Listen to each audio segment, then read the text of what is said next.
Yeah, all good. All good.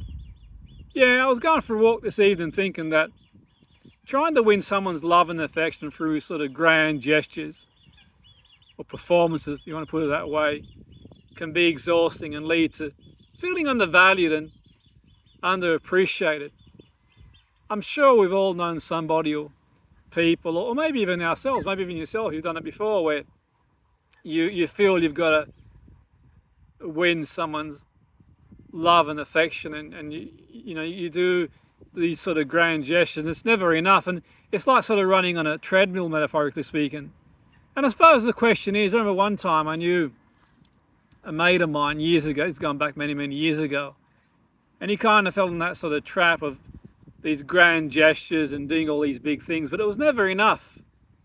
It was never enough. And I said to him one time, I go, mate, do you really want to compete for someone's affection like, you're a performer vying for applause, so to speak? And he kind of looked at me quizzically thinking, yeah, I suppose it might have resonated, where all these sort of grand gestures to win someone over and that sort of stuff. And my own thoughts, and as always, I'm not here to give anyone advice or suggestions, each to their own. Everyone does what is right for them or thinks that's right for them. I'm no expert in such matters. I'm just sharing some of my anecdotal thoughts. But I reckon that genuine affection will come naturally without the need to prove your worth through a competition or spectacle. Don't get me wrong, I'm not saying not to sort of maybe do something nice and nice things and other stuff, but I think if you're sort of really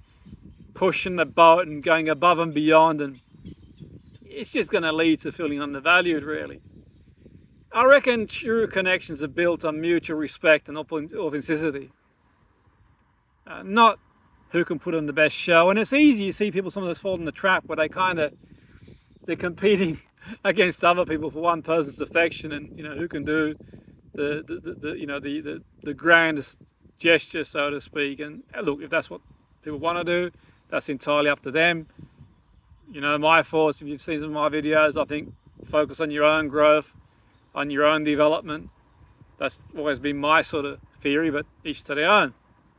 And I think it's important to ask yourself if you're being loved for who you truly are, or just a person you create in an effort to earn affection. And that's one thing to take in consideration. If you took away all these grand gestures and other things, and would that person still be around if you didn't provide them? Well, I suppose within reason to a certain extent, but and how do you find who you really are? I mean, they're sort of two deep questions, but I think you kind of get the gist, really. Is that love for you for who you are, rather than what you're sort of providing or giving that person to sort of earn and compete for that affection.